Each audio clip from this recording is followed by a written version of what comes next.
Está en línea con nosotros Eduardo Donza, es investigador de la UCA.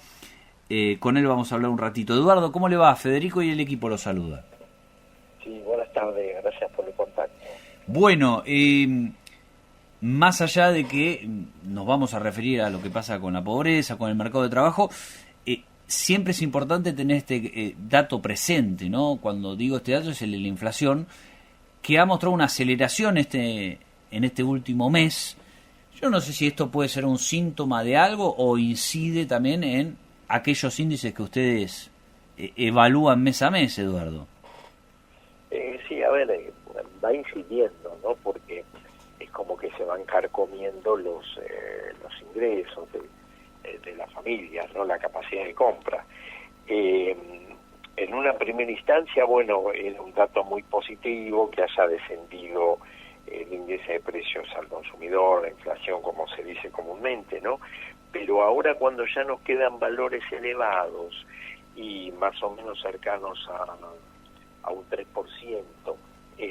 mensual, pensemos que en algunos meses ya se va deteriorando mucho, ¿no? Si no hay un ajuste en la capacidad de compra.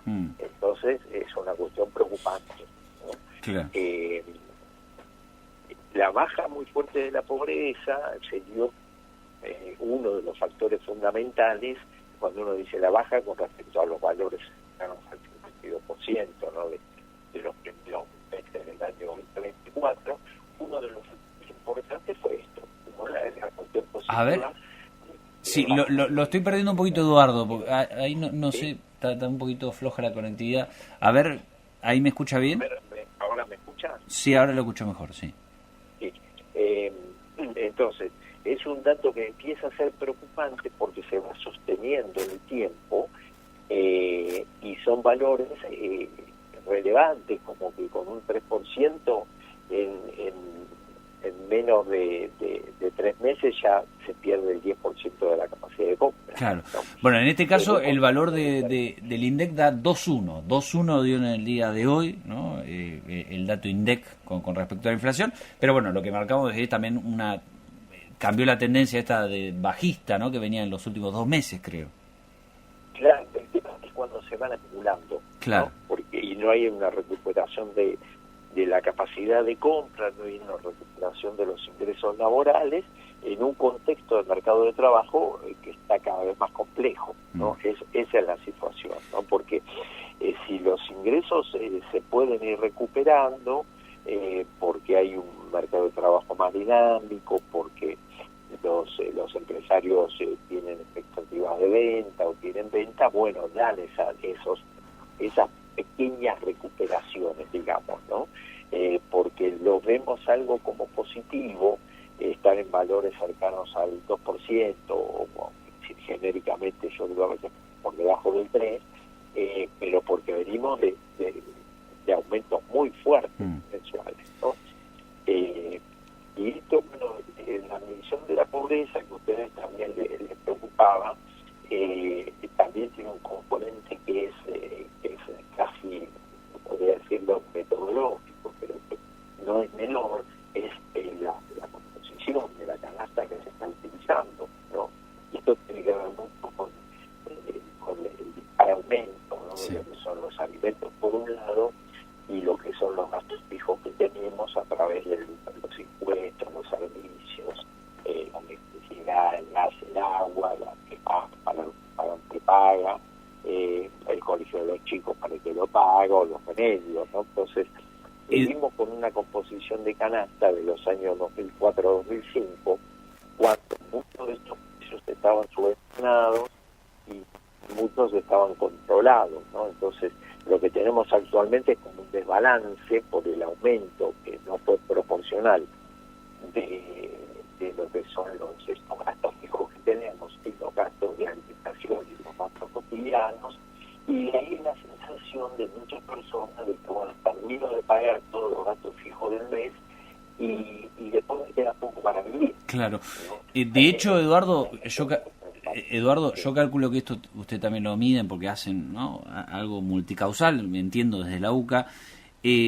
aparece el fenómeno que lo tratamos permanentemente, ¿no? Que es el endeudamiento de la familia. Esto incide notoriamente, ¿no?, en lo que es el poder adquisitivo. Claro, porque tiene mucho que ver con esto. Cuando me vi obligado a gastar el mayor porcentaje de mis ingresos mensuales en esos gastos fijos, vamos a suponer como todos al principio, ¿sí?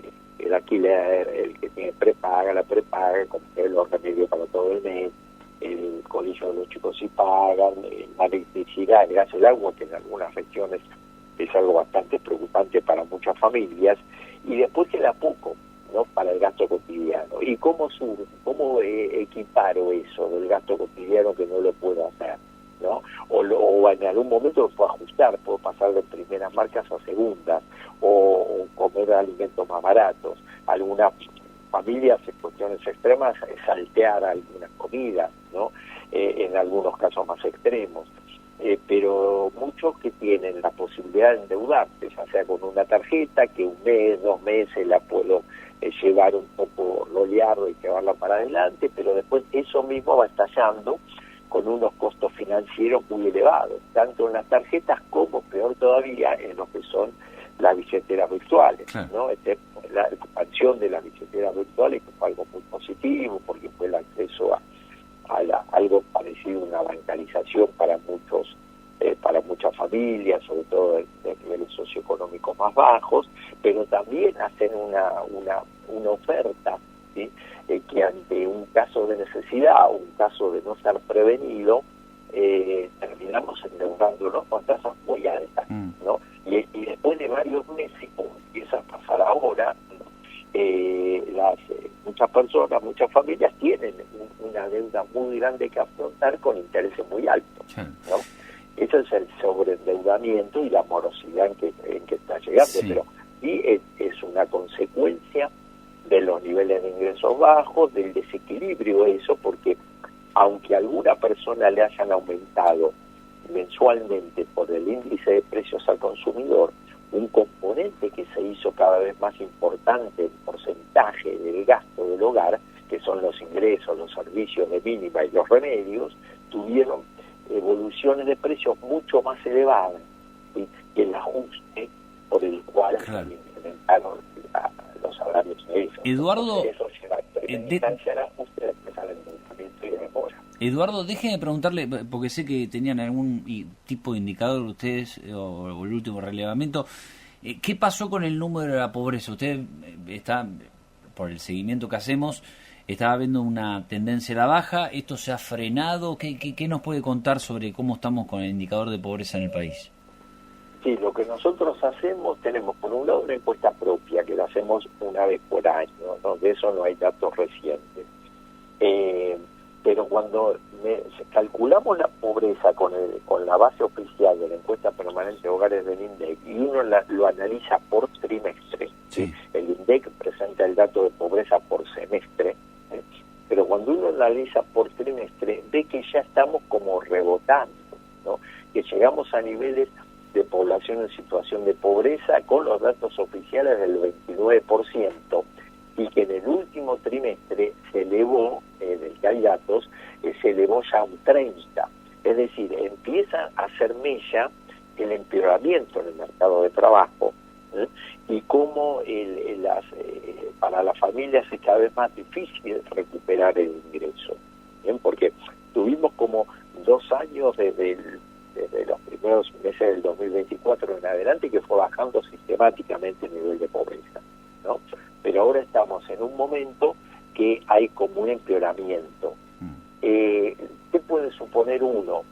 Si continúa el empeoramiento no va a ser muy fuerte, pero es decir, no va a ser nada trágico, pero sí que es muy posible que continúe sistemáticamente un empeoramiento de 1 punto, 2 puntos sobre estos 30 puntos que le estoy diciendo, puntos porcentuales, por trimestre. Y eso es por el aumento de la precarización de sí.